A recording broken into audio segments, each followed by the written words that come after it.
Eating is a necessity but cooking is an art.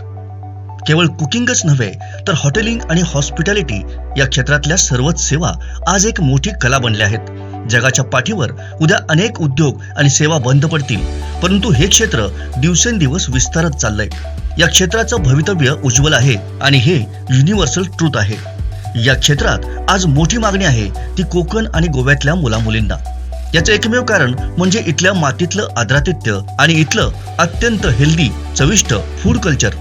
त्यामुळे या क्षेत्रात इथल्या मुलामुलींना करिअर करण्यासाठी मोठी संधी आहे.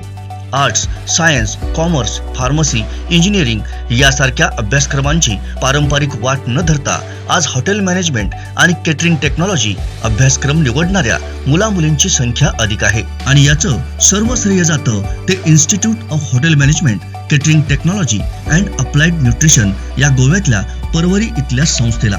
हॉटेल मॅनेजमेंट आणि केटरिंग टेक्नॉलॉजीला प्रवेश घेण्यासाठी यापूर्वी मुंबई, बेंगलोर, हैदराबाद, पुणे अशा मोठमोठ्या शहरांकडे जावं लागायचं.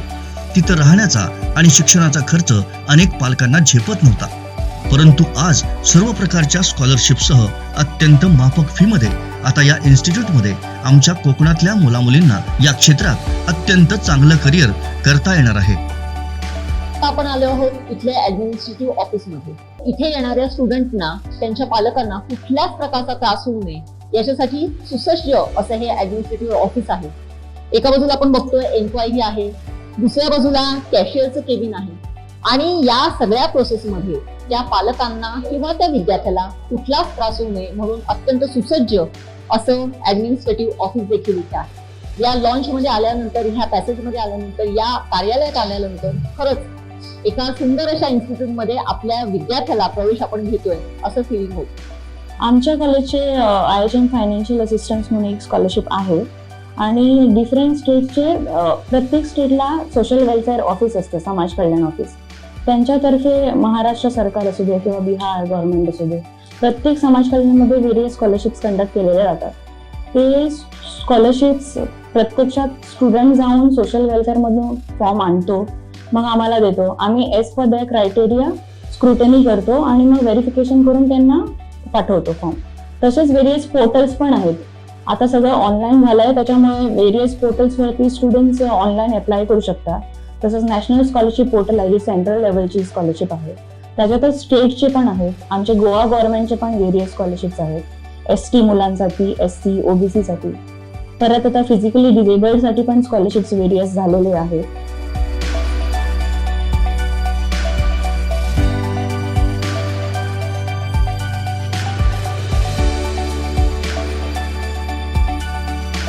The main objective of the entire housekeeping department is, to satisfy the customer, the guest rather, and see that they have a pleasant experience in the hotel overall, and that they enjoy and they get the value for their money.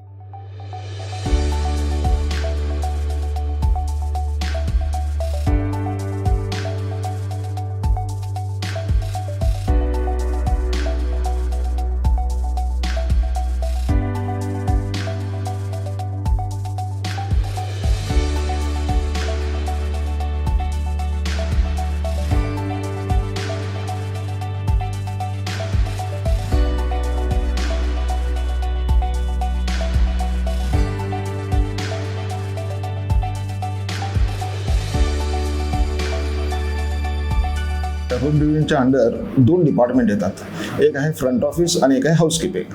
तर front office जे आहे, जे एकदम तुम्ही हॉटेलमध्ये enter करता, तो जो डिपार्टमेंट आहे त्याला फ्रंट ऑफिस म्हणतात. आणि जे रूम्सच्या बरोबर कनेक्टेड आहेत, त्याच्यामुळे तुमचं हाऊसकीपिंग जे म्हणतात, त्याच्यामध्ये सगळं तुमच्या रूमचे सगळे देखरेख करण्याची जी असतं, त्याच्यासाठी सगळे जे बघतात त्याला हाऊसकीपिंग म्हणतात. हे दोन्ही डिपार्टमेंट सगळ्यात इम्पॉर्टंट डिपार्टमेंट म्हटले जातात, कारण ह्याच्यामुळे जास्तीत जास्त रेव्हेन्यू आपल्याला मिळतो.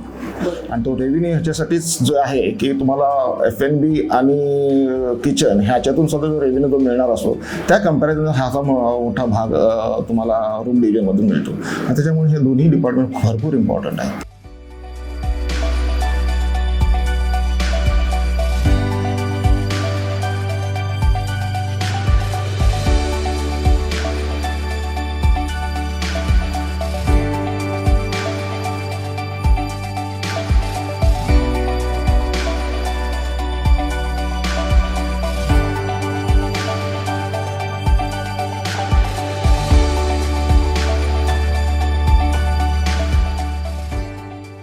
जो अपने डिग्री स्टूडेंट्स है उसके सेकेंड ईयर के स्टूडेंट्स के सिलेबस के हिसाब से उनके पूरे सिलेबस में इंडियन कुजीन पे फोकस किया जाता है। तो पूरा भारतीय डिशेस रहेंगे और एक हफ्ते में उनको 2-3 क्लासेस रहेंगे यहाँ पे, और उनका हर बार एक रीजन पे फोकस करेगा। Like one day will have Kerala cuisine रहेगा, एक बार जम्मू कश्मीर का कुजीन रहेगा, एक दिन बंगाल का कुजीन। सो ऐसे रोटेशन वाइज एटलीस्ट 26-28 मेन्यूज हम लोग करेंगे। और इसके बाद यहाँ पर छोटे मात्रा में कुकिंग नहीं होती है, बहुत बड़े मात्रा में कुकिंग होती है। सो राउंड अबाउट हम लोग रोज 400 से 1000 तक का खाना इधर तैयार किया जाता है। और ये शिक्षण ये है कि बड़े मात्रा में कैसे खाना बनाया जाता है, क्योंकि होटल में बैंक्वेट्स किचन है जहाँ पे बड़े बड़े इवेंट होते हैं, कन्वेंशन होते हैं, उसके लिए बड़े मात्रा में खाना किया जाता है। तो उस हिसाब से यहाँ पे ट्रेनिंग दिया जाता है। तो ये उनका सेकेंड ईयर जो बीएससी है उसमें कवर किया जाता है।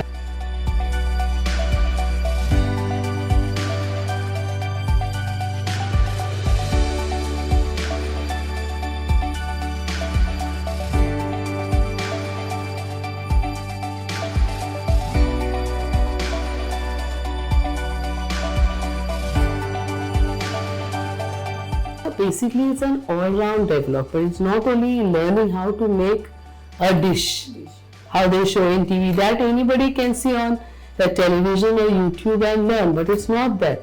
When you come here, you learn each and everything. Like starting, as I told you, how to go to the market, how you will know which is a good tomato, and how to not to buy onions, which season to buy them, how to process them, how to cook them, and how to sell the dish. So food production is not only recipes and cooking, it's a very broad spectrum of a subject. Then once you do the course, you don't have to only be a chef. You can start your own business. You can take up a contractor job and do catering for big functions. You can do teaching. You can be a writer. You can write cookery books. You can be a food photographer, where you can, if you have a knowledge about ingredients and the subject, then it's easy to be a food photographer. You can also go into nutrition. You can also cook food where sick people are concerned, like, so they get a diet which is not only rich but specific to their illness, so that the nutrition or the ingredients and the nutrients of food are able to make a person or help him to recover quickly. So food production is a very wide term, and we have our students who work in airlines, we have our students who work on the ship, who have their own businesses, who are chefs in the hotel, who also work in restaurants, writers, publishers, food photographers, dietitians, are all what you can do if you are interested in specializing in food production. However, our courses are very wide, so you don't have to do only food production. If at one point of time you do food production and you don't like it after you reach third year, you can always specialize in something else. You can write a cookery book, you can help a writer to write recipes, you can write recipes for the newspapers, now the new trends are, you can be a food blogger, you can be a media writer, or you can go to restaurants and you can review restaurants. So the amount of things you can do if you do hotel management is wide, and lots of opportunities.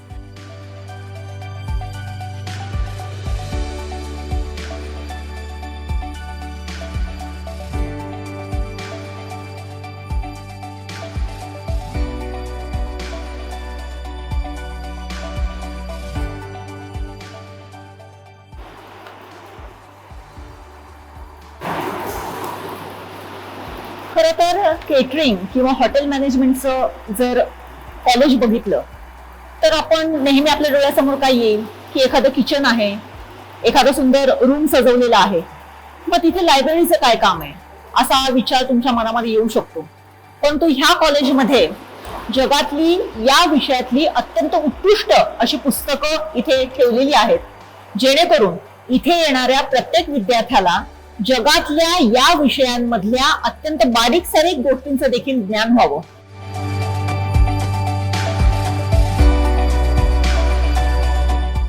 पहिल्या वर्षी मुलगा जेव्हा entry होतो आमच्या कॉलेजमध्ये तेव्हा तो एकदम नवीन असतो, त्याला काही माहीत नसतं.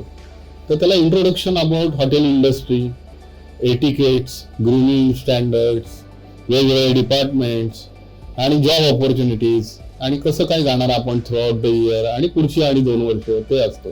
मग थोडक्यात बेसिक असतं पहिल्या वर्षी. दुसऱ्या वर्षी त्यांना संपूर्ण मीडियम असतं, म्हणजे त्यांना समजा फर्स्ट इयरला त्यांना कॉन्टिनेंटल प्रिपरेशन असेल तर सेकंड इयरला त्यांना इंडियन प्रिपरेशन असतं आणि थर्ड इयरमध्ये ॲडव्हान्स म्हणजे वेगवेगळ्या कंट्रीजचं जेवण बनवायच्या पद्धती आणि जेवण बनवायचे प्रकार त्यांना असतात थर्ड इयरमध्ये. म्हणजे फर्स्ट इयर एंट्री लेवलला, सेकंड इयरला Indian throughout India what wise preparations are done, what is region wise their particular specialities are there that we taught in second year. And third year overall world continental cuisine, Indian cuisine as well as French cuisine and all that. तर सगळं त्यांना advance third इयरमध्ये असतं.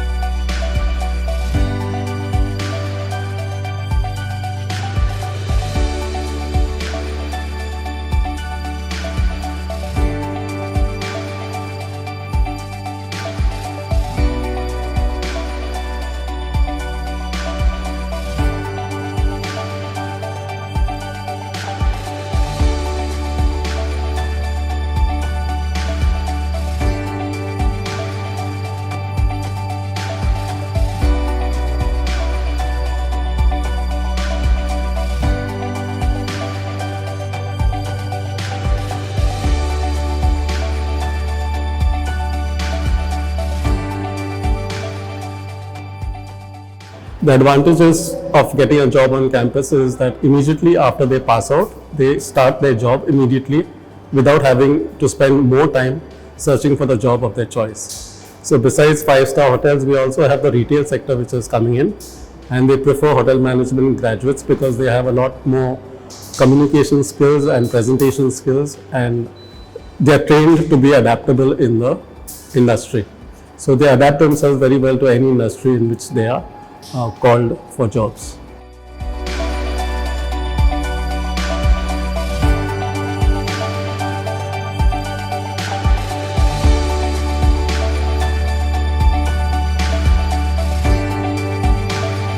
एक महिना late admission झाल्यामुळे मला असं वाटत होतं की मी सगळ्यांपेक्षा मागे राहणार आहे, मला ह्या लोकांसोबत कॅरी ऑन करता येणार नाही. आणि माझं डायरेक्ट ॲडमिशन असल्यामुळे मला असं वाटलं की आमचा क्लास वेगळा असेल मे बी.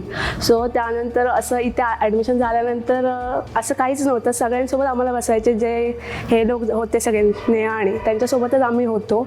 आणि त्या लोकांसोबत आम्हाला त्यांना जे जे कवर झालं ते पण सरांनी आम्हाला कवर करण्यास मदत केली. मला वाटलं की मी मागे राहीन त्या सगळ्यांपेक्षा, पण असं काही झालं नाही. इथे एन्व्हायरमेंट पण खूप चांगलं आहे आणि छान शिकवतात. इथलं वातावरण खूप चांगलं आहे, मुंबईच्या दगदगीच्या वातावरणापेक्षा तरी खूप चांगलं आहे. आणि मी पण सावंतवाडी येऊन ये जा करायची. त्यानंतर काही काळानंतर ते मला पॉसिबल नव्हतं, रात्री लेट व्हायचं घरी पोचायला. सो नंतर आम्ही सरांच्या मदतीने हॉस्टेल पण घेतलं इथे. आणि नंतर खूप चांगलं वाटायचं. रोज सकाळी कॉलेजला यायचं, संध्याकाळी वेळेवर हॉस्टेलला जाऊन मग अभ्यास पण वेळेवर पूर्ण व्हायचा. लोनसाठी मी बँकमध्ये ऑप्ट केलं.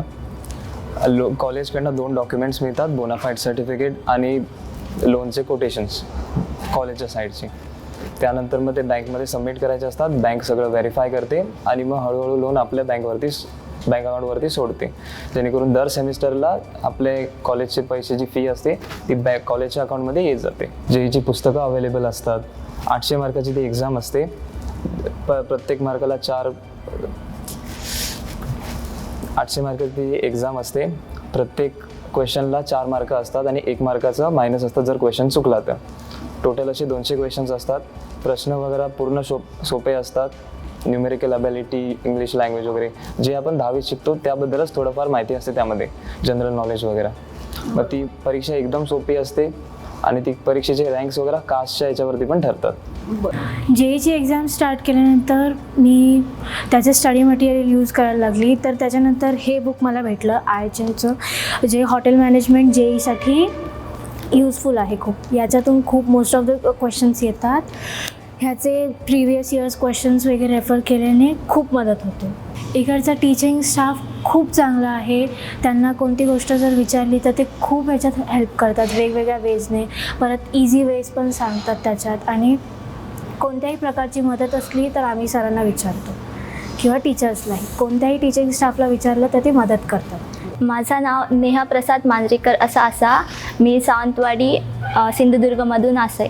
हे कॉलेज माझ्या घरापासून खूपच जवळ आहे, त्यामुळे मी माझ्या घरच्यांपासूनही लांब झाली नाही आणि माझी स्वयंपाकाबद्दल आवडही पुढे गेली आहे.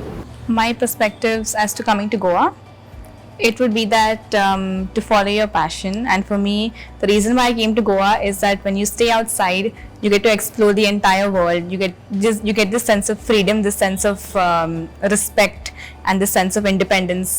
You get to explore new things. So yes, it is. ते गोवा म्हटलं की ते आधीपासून सगळेच सांगतात की ना गोवाला हे असं आहे, पण नाही, कॉलेजवरनं येऊन सर झाले किंवा सगळे जे इकडचे स्टाफ वगैरे ते खूप डिसिप्लिन ठेवतात. शेविंग वगैरे एकदम स्मॉल म्हणजे एकदम सगळे डिटेल्समध्ये डिसिप्लिन असतं. मग ते आपल्याला त्याची सवय पडते आणि मग ते आपल्याला कळायला लागतं की हो, discipline is important in life. किती पण ते असं कधी पण असलं पाहिजे कसं पण हो, ते असं गोवा म्हटलं की असं इकडे कॉलेजमध्ये तरी नाही आहे. आणि हॉस्टेल झालं, मी हॉस्टेलमध्ये जातो स्वतःहून, तिकडे पण असं काहीच नाही आहे. वातावरण एकदम चांगलं आहे, अभ्यास चांगला होतो, तिकडे सगळ्या फॅसिलिटीज आहेत.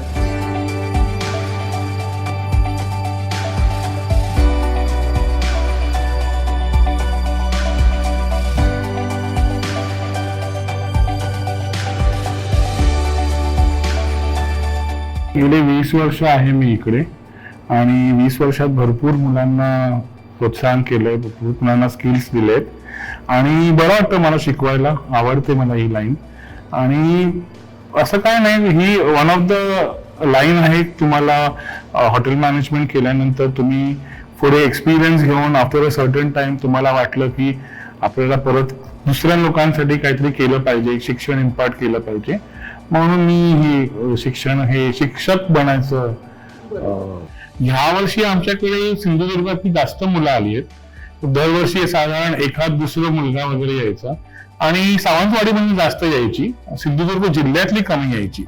पण आता हळूहळू लोकांना माहिती झाली आहे आणि असं वाटतं की जिल्ह्यातनं आणखीन मुलं यावीत.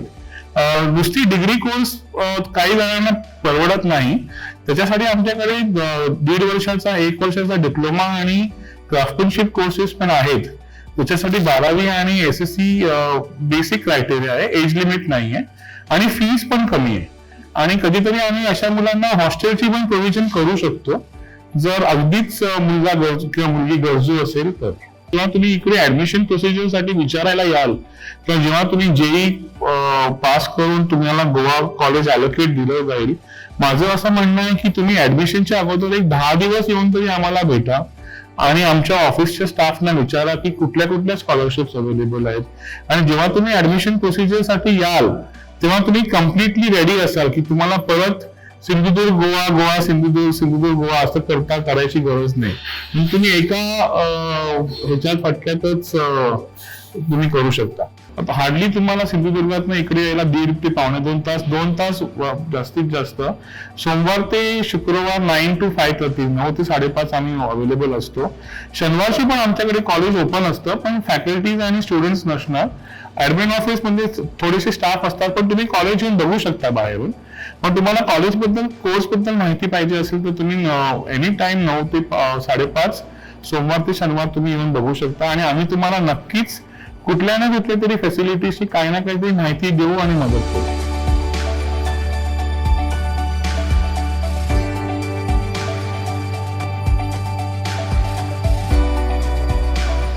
This institute started in 1968 as a foodcraft institute, and in 1984 we were upgraded to an IHM with an intake of 12 who passed out in 1987, out of which I am one of them.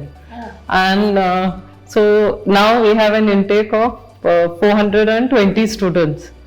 So over the period of so many years, what we have seen is that students are not only going to the hospitality industry, they are also branching out into different other allied industries, or they are going into they're going for further studies, they're going to start their own businesses, they're going to startups, entrepreneurship, and so many other things like that. We have some of our ex-students who are also like in retail, in banking. So this course over here gives you a base to go into any field afterwards. It gives you the confidence that you can diversify, you can choose any career even later on. But primarily in the hospitality sector, because there are so many avenues now. So those who are have come to our students, yes, we consider them as our brand ambassadors, and that is what we keep telling them, because anywhere you go, IHM GOA is always recognized, and the moment you say IHM GOA, yes, people say like it's a brand, and yes, we will take you for a job, or you will be selected that way.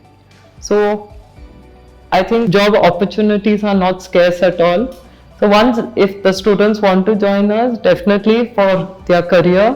Yes, so for this coming academic year, National Council has signed an MOU with JNU. So the students will have a different kind of a perspective. So they will be getting, they can exit at different levels. So if you exit at the first level, you will get a certificate from National Council. Second year, you will get a diploma. Third year, if you exit, you will get a degree, and the fourth year, you will get a honors. So the third and fourth year, the degree and the honors will be recognized by JNU. So that will add a lot more of weightage to the students' portfolio of their studies. So yes, we are expecting a lot more students, and also we are there is no age bar with the new education policy. So there is no age bar either for the JEE, neither for the short-term courses that we are conducting. So a lot more people will get an opportunity to study who had earlier not got a chance to come to IHM GOA and to maybe any of the IHMs. See, we have a lot of campus interviews, right from the hotel chains to retail, like I was telling you. And then also there are standalone restaurants which come to select. So there are plenty of opportunities. There's airline, there's cruise lines. Then there are, students who are specializing, say, only in patisserie or whatever. So we have different opportunities and different types of people who come for campus interviews. We also conduct and allow people who are coming for propagating for further studies in abroad, for them to come over here to present to our students how they can upgrade their qualification. Maybe they may want to go to HR, or they may want to go to marketing and sales. So that is also open to them to do a further MBA in those countries. या संस्थेला भारतातील सर्वोत्कृष्ट hospitality आणि hotel management संस्था म्हणून 2021 सालासाठी जगात 14वे स्थान मिळाले. त्याचबरोबर हा कोर्स पूर्ण करणाऱ्या विद्यार्थ्यांना दिल्ली इथल्या जवाहरलाल नेहरू विद्यापीठाची पदवी प्रदान करण्यात येते. आज या इन्स्टिट्यूटमध्ये जगातलं कोणतंही 5 स्टार 7 स्टार हॉटेल तसंच क्रूज एअरलाइन्स सरकारी क्षेत्र अशा ठिकाणी जॉब आणि करिअर करता येईल अशाच पद्धतीनं अत्यंत चांगल्या प्रकारचं शिक्षण दिलं जातं. अगदी प्रवेशद्वारापासूनच हा संपूर्ण प्रवास अत्यंत अभिमानास्पद असाच आहे. तज्ज्ञ आणि अनुभवी फॅकल्टी, अत्यंत हवेशीर आणि अत्याधुनिक क्लासरूम्स, सुसज्ज कॉम्प्युटर लॅब आणि ग्रंथालय तसंच किचन अत्यंत लक्षवेधी अशाच आहेत. कोकण आणि गोव्यात हॉटेलिंग आणि पर्यटन क्षेत्रातले अनेक मोठे प्रकल्प येत आहेत. त्यात नोकरी आणि करिअर करण्याची अत्यंत चांगली संधी या इन्स्टिट्यूटमुळे उपलब्ध झाली आहे. विशेष म्हणजे ज्यांना या क्षेत्राची आवड आहे अशांनाही आता इथं प्रवेश घेण्यासाठी वयाचं कोणतंही बंधन नाही. त्यामुळेच केवळ कोकण, गोवा किंवा महाराष्ट्रच नव्हे तर जगभरातल्या अत्यंत नामांकित हॉटेल्स, क्रूज आणि विमान कंपन्यात आपलं करिअर घडवण्यासाठी हे इन्स्टिट्यूट म्हणजे एक राजमार्गच आहे.